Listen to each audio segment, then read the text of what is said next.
Quand on dit l'église, c'est le corps du Christ, ça veut dire Christ est venu sur terre. J'aimerais d'abord essayer un peu de bien expliquer quelqu'un qui va nous suivre. Christ est venu sur terre pour une mission. Et la mission première de Christ, c'était pour sauver les brebis perdues d'Israël. Okay. Quand il est venu pour les brebis perdues d'Israël, ses frères ne l'ont pas reçu. C'est pour cela dans la Bible, il est écrit, mais à tous ceux qui l'ont reçu, à ceux qui croient à son nom, elle c'est la parole. Elle a donné le pouvoir de devenir enfant de Dieu. Ça veut dire quoi? Ce texte a été écrit pourquoi? Parce que Christ était venu pour sauver les peuples de Dieu. Le peuple de Dieu, c'est Israël. Okay. Nous n'étions pas le peuple de Dieu. Moi, je suis congolais. Je n'étais pas un peuple de Dieu. Dieu avait un peuple. Et ce peuple-là, c'est Abraham.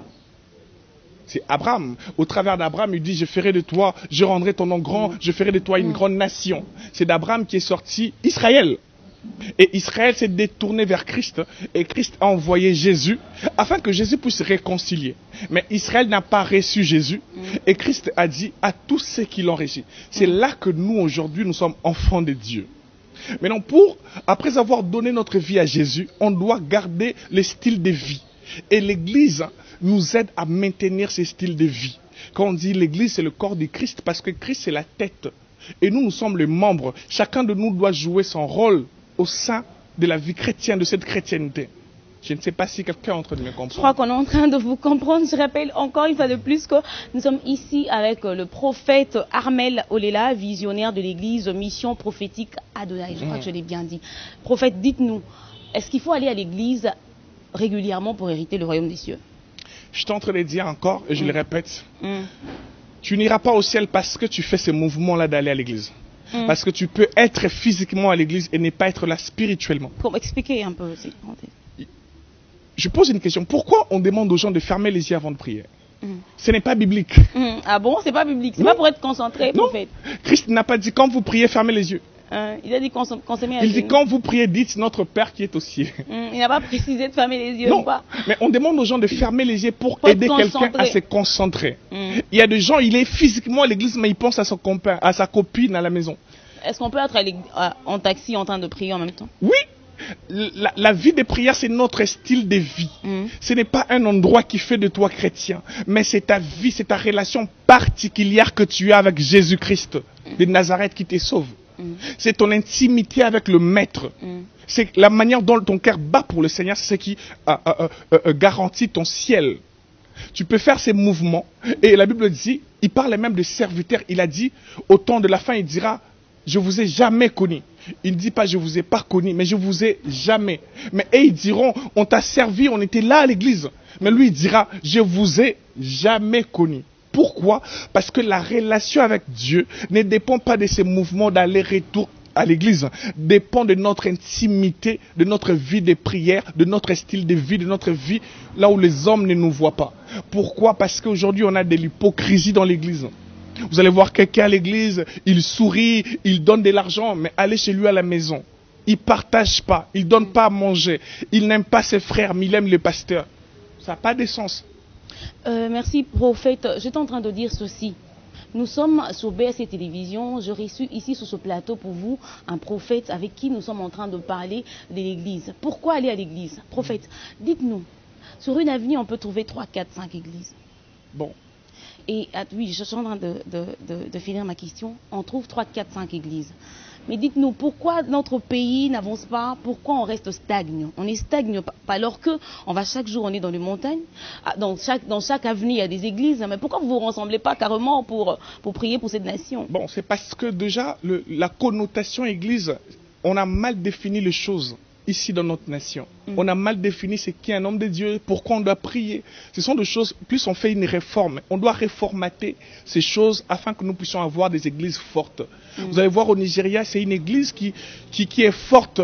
Vous allez voir des églises... Forte, vous voulez dire quoi par la forte? Quand je parle d'une église forte, une structure assise, une église qui peut aider la population. Parce que l'église doit répondre les questions que le gouvernement ne sait répondre. Entre autres. Quoi par exemple? Par exemple, la nutrition. Il y a des églises sous d'autres cieux qui contribuent même à l'alimentation des nations. Ah bon? Nous sommes pendant la période de la Covid. Vous allez voir, il y a un homme de Dieu que je ne citerai pas son nom, il est en Afrique du Sud. Il a nourri les Malawites avec le fonds de son église. Un homme de Dieu, Oui, un pasteur. un pasteur. Il a pris l'argent, il a investi pour l'église. Mais pourquoi vous ne le faites pas ici, chez nous, au Congo? Bon, ne pas les faire, c'est Le gouvernement vous empêche de le faire? Il y a des gens qui les font. Il y a des gens qui les font, mais les personnes qui les font sont très minimes par rapport aux gens qui ne les font pas. C'est lié aussi à la mauvaise foi. C'est pour cela à la mauvaise foi de qui? De vous ou de vous, les hommes des dieux, ou de nous, les fidèles? Non, c'est pas tout le monde qui se tient du haut de la chair habillé en veste qui est homme de Dieu. C'est pour cela le concept homme de Dieu n'est pas défini sur ce que nous voyons. Quand on dit homme de Dieu, c'est Dieu qui qualifie ses serviteurs. On a des gens qui se font appeler hommes de Dieu, mais en réalité, ils ne les sont pas. Ça n'a pas commencé aujourd'hui. Même à l'époque de Jésus, il y avait Bar Jésus. Il y avait quelqu'un qui se faisait passer pour ça, mais il ne l'était pas. Prophète, qu'est-ce qu'il faut faire pour pallier à cette situation, ce qu'on vit? La première des choses, les enfants de Dieu, comment repérer une bonne église? Premièrement, c'est la nature du cœur de votre pasteur. Un homme de Dieu doit être humble de cœur. Humble de cœur. Oui. Un homme de Dieu doit être quelqu'un de compatissant, quelqu'un qui sait partager. Un jour, Jésus est en train de prêcher. Après la prédication, il a dit aux disciples, nourrissez-les vous-même. Parce qu'il a compris, après avoir nourri ces gens spirituellement, ces gens-là doivent être nourris physiquement pour garder de l'équilibre. Et il n'a pas renvoyé la foule à aller chercher la nourriture. Il a dit aux disciples, nourrissez-les vous-même. Les disciples ont proposé des pains et 5 poissons et Jésus a créé un miracle. Aujourd'hui, pourquoi nous ne proposons pas à Dieu? Pourquoi plusieurs églises ne proposent pas à Dieu des solutions et que Dieu va multiplier? Parce que tout dépend de la mauvaise foi que nous avons. Vous allez voir aujourd'hui, nous les hommes de Dieu, un pasteur qui passe sur le boulevard, il voit des mendiants, au lieu à Kabila Bango, à l'équipe Bango Patouti. Il est même prêt je suis pas convaincu. À cogner. On doit convaincre, on peut s'attendre. Et ce genre de choses nous rassure que vous n'êtes pas des dieux. Même si vous avez une église de 10 000 membres, là c'est la chair. Là, c'est le physique. Mais dans la spiritualité, on reconnaît un vrai par la nature de son cœur. Un enfant de Dieu, un serviteur de Dieu. Nous sommes déjà serviteurs. Mais prophète, pourquoi vous ne vous organisez pas à le faire pour pallier à ce problème? Non. Certes, il y a des il y a de conflits entre vous, vous ne voulez pas vous mettre ensemble pour trouver les solutions, donc ça ne va pas dans telle famille. Vous avez parlé de la Covid par exemple. Bon, je ne suis pas mieux placé, je suis le plus petit. Il y a des pères, il y a des ancêtres. On peut commencer par vous aussi, et puis vous oui, avez une idée. Je ne suis pas là à recadrer les aînés ou les pères, ce n'est pas très poli, mais c'est juste un constat que nous sommes en train de parler. Et votre part alors? Ma part je refuse de parler de ce que nous faisons. Le Seigneur seul, il sait de quoi nous sommes en train de, la vision ou la mission que nous sommes en train de faire. Mais j'aimerais juste motiver quelqu'un qui me suit, un fidèle qui est en train de suivre. Comment reconnaître une bonne église? C'est par les cœurs de ton pasteur. Si ton pasteur a de moyens, regarde ce que le pasteur fait dans la société. Il y a d'autres pasteurs qui font des choses en cachette, c'est bien. Mais certains le font publiquement, c'est encore beaucoup plus mieux. Sur les réseaux sociaux? Oui. Mais c'est encore beaucoup plus mieux. L'église doit aider. Pas seulement spirituellement, mais nous devons aider aussi matériellement par des idées. Oui, prophète, excusez-moi, mais vous avez dit que l'église doit aider. Mais si un pasteur est appelé à temps plein, il va aider en quoi? C'est ça l'autre fléau. L'église n'encourage pas, l'église ne transforme pas.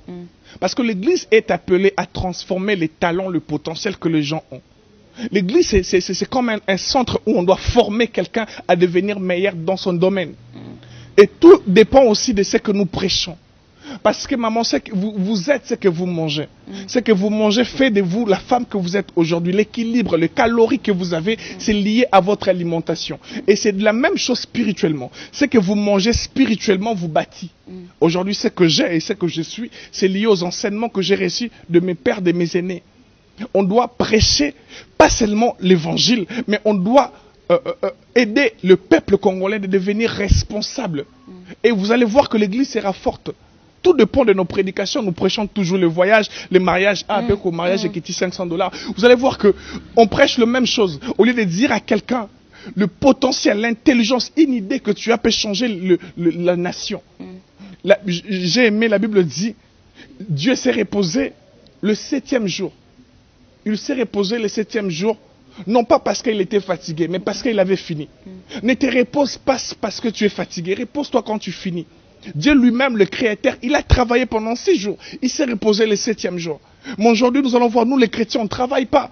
On est là en train de discuter sur le pasteur, discuter sur la politique, au lieu de créer des idées, d'innover. J'ai pris et je déclare que l'Église soit responsable. J'ai aimé, je suis vu à la télé, un pasteur a créé un centre de dispensaires. C'est ça les idées. On doit innover, on doit accompagner, on doit aider dans plusieurs domaines. Mais la plupart des pasteurs, vous créez des entreprises pour engager vos belles-sœurs, vos petits frères. Vous n'engagez pas les membres de l'Église, c'est ça aussi. Si ma belle-sœur elle est compétente, on fait comment? Donc vous préférez votre belle-sœur à la place d'une sœur de l'Église qui est compétente, par exemple? Non, bon. Parce que souvent aussi les gens taxent les hommes de Dieu, nous engageons que nos belles-sœurs, nos beaux-frères, mais parce qu'on leur maîtrise. Et vos fidèles de l'Église, vous ne maîtrisez pas vos fidèles des églises? Non, maman, nous traversons une période où plusieurs pasteurs ont été déçus aussi par des fidèles. Ah bon? Il y a fidèles et fidèles. Il y a pasteur et pasteur. Oui, non, parce que souvent on attaque plus les hommes de Dieu. Mais excusez-moi de vous dire, il y a aussi des fidèles qui font des crimes plus que les hommes de Dieu. Ah bon? Détrompez-vous. Ok. Il y a des fidèles, quand Dieu bénit ces fidèles-là, ils changent d'église. Ils prient avec le prophète Armel, c'était bien avec le prophète Armel, mais une fois Dieu l'élève, il cherche une église de son rang. Et une église très, très swag, à son niveau. Il commence même, n'est pas à t'appeler prophète, t'appelle Armel. Ah bon? J'ai réprimandé une autorité. Parce qu'il y a des gens, quand Dieu bénit la personne, vous allez voir, ces fidèles-là, ils venaient à tout moment, il a reçu vos prières, vous l'avez encadré, mais Dieu l'élève. Et le fidèle, en tout cas, ceux qui, prophète Astambelelio, Nzamba Sungi, Nzamba Pesi, en tout cas, il faut revenir. Il faut venir dire quand même merci. Alors, prophète. Excusez-moi, maman, excusez-moi de compléter cela. Oui, une dame m'a dit, c'est une obligation. J'ai dit oui. Ah bon? Même Jésus-Christ de Nazareth, il a guéri 10 lépreux. Un seul est rentré. Jésus il s'est inquiété. Il a dit, les 9 autres. Et il dit à cette personne, va, ta foi t'a sauvé. Il était guéri. Au-delà de la guérison, il a reçu le salut. Pourquoi? Parce qu'il était reconnaissant. Nous traversons une période où les fidèles aussi ne sont pas reconnaissants. Mais c'est entre vous. Mais sera longue une église ou à qui n'a aucun confrère n'a aucun. Vous dites? Sera longue une église n'a bino à qui dans l'autre église entre vous les hommes de Dieu. Ah, c'est une bonne chose, maman. So moi na oh boti alongo nanda kwa keva nanda kwa na. Ah, c'est scandale. Alors, je suis sur ce plateau avec le prophète Armel. Nous étions en train de parler sur l'église. C'est même le thème d'aujourd'hui. Mais comme c'est coutume dans cette émission, on fait appel aux âmes. Prophète, il y a deux gens qui sont de l'autre côté que nous aimerions qui viennent au bas de la croix. Est-ce que vous pouvez regarder la caméra et faire appel au salut? Maman, avant de faire cela, il y a un problème en fait aujourd'hui. Il y a un problème à l'église du Congo. C'est quoi le problème? Il y a un sérieux problème à l'église du Congo. Christ a placé l'homme dans le jardin. Christ a aménagé l'endroit avant de placer quelqu'un. Nous gagnons des âmes, mais ces hommes-là, on n'aménage pas de leur terrain. Et puis, il y a des âmes qu'on a gagnées et puis retombent toujours.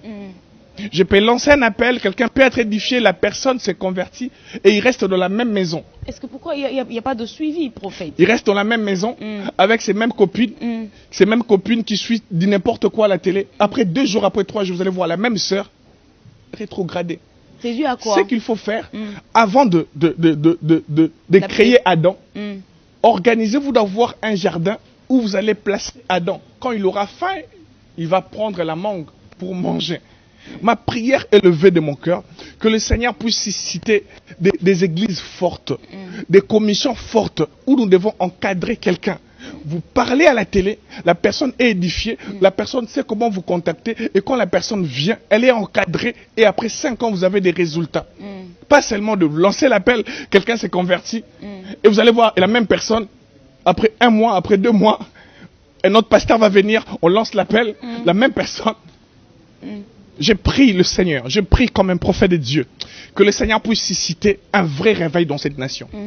Un réveil où nous allons voir la métanoïa, la transformation. La première prédication de Jésus, il a crié métanoïa. Les gens n'ont pas compris parce que ce mot en hébreu signifie changement de mentalité. Mais le même mot en araméen signifie transformation. Mais le même mot en latin veut dire changer votre pensée. Maman, le plus grand combat que nous traversons aujourd'hui, ce n'est pas un combat externe.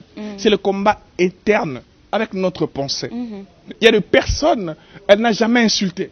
Mais dans ses pensées, c'est un criminel. Ah bon? Qu'est-ce que vous pensez de moi? Je ne sais pas. Moi, je maîtrise ce que je vois. Mais ce que je ne vois pas, je ne sais pas. Ma prière est levée de mon cœur, que le Seigneur puisse transformer ta pensée. Amen. Nous avons un combat dans la pensée. Vous allez voir quelqu'un à l'église, mais il est en train de penser à son petit ami. Mais à l'église. Et après, il dit Amen. Mais la pensée. Christ, vous avez un grand rôle à jouer, prophète. Vous dites? Vous avez un très grand rôle à jouer dans cette nation. L'église, pas... Oui, vous êtes l'église vous-même. Oui, l'église doit... Nous avons un grand rôle. On doit changer la pensée de la personne. Christ dit, transformer d'abord la pensée d'une personne. Maman, si vous avez une bonne pensée, et ce qui va couler en vous sera très bonne. Mais aujourd'hui, vous allez voir, même entre les hommes de Dieu, je pense qu'on peut m'empoisonner. J'ai mis un peu de miel à côté. Pourquoi? Parce qu'on ne fait même pas confiance à l'homme de Dieu qui est à côté. La Bible dit, l'amour ne soupçonne point. Mais aujourd'hui, on soupçonne tout le monde. C'est quelle église que nous formons? Je peux prier pour lancer un appel. Et après? Non. J'aime pas mal faire les choses. Je suis venu ici afin de dire à quelqu'un, nous tous, nous devons prier pour l'église du Congo. L'église du Congo, c'est une église qui a influencé autrefois l'Afrique. Mais nous traversons une période où l'église a un sérieux problème. L'église a grandi économiquement, il y a des églises très riches. Mais spirituellement, l'église du Congo devient faible. Nous devons prier, pas pour les choses apparentes, mais pour les fondements, les basiques, la fondation. Que Christ soit au centre de l'église. C'est la priorité. Que Christ soit au centre de l'église, c'est la priorité. Nous sommes en train de chuter vers la fin de notre émission. Prophète, dites-nous qu'est-ce qu'on peut retenir en bref de l'église? La première des choses que nous pouvons retenir, l'église, elle est universelle. L'église n'est pas un bâtiment. Christ ne peut pas habiter dans un bâtiment. Christ habite en vous. Vous êtes l'église de Dieu.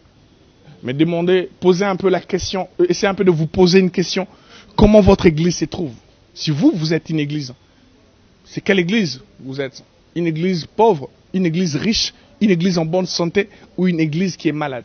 Et si vous êtes malade, la seule adresse, c'est vers Jésus. Fermez seulement vos yeux, essayez un peu de lui parler. Il va vous réparer. Un jour, Pierre a arraché l'oreille d'un soldat qui était venu arrêter Jésus. Mais c'est Christ qui a réparé l'oreille. Là où toi tu as échoué, Christ peut réparer. J'aimerais dire à quelqu'un, relève-toi. Ce que j'aime avec Dieu, parlant du fils prodigue, il a pris la décision, il a pris l'initiative de rentrer. Le père l'a même pas jugé. Il dit, je me relevais, j'irai vers mon père, je dirai, mon père, j'ai péché. Et pendant qu'il parlait, son père ordonnait déjà. Lui, il disait, j'ai péché contre toi. Son père est en train de demander pour lui une nouvelle robe. J'ai pris et je déclare comme un oint de Dieu, pour toi qui es en train de me suivre, peu importe l'état que tu es, peu importe la saleté de ta robe, viens vers Jésus. Peu importe ta nature, tu es en train de te dire, j'ai avorté 5 fois, 10 fois. Ce que j'aime avec Dieu, Dieu n'a qu'à faire de tes péchés. C'est toi qui l'aimes. Il t'aime malgré tes péchés, malgré ta sueur, malgré tes problèmes. Mais reviens, viens encore. Il y a une place. Et ce que j'aime, quand le fils prodigue rentre, le Père donne l'anneau. L'anneau qui symbolise l'alliance. Je prie pour quelqu'un, quand tu vas rentrer vers le Père, que une alliance soit rétablie au nom de Jésus-Christ. Et pendant que le fils prodigue était parti, le père avait gardé la robe. Parce que le père savait, ce fils ici, en sortant, il finira par rentrer. J'aimerais dire à quelqu'un, même quand tu sors, Christ, tu sais que tu vas rentrer. Parce que là-bas, tu es dans l'insécurité. Tu mangeras la nourriture de pourceaux. Aujourd'hui, il y a plusieurs chrétiens qui mangent la nourriture de pourceaux.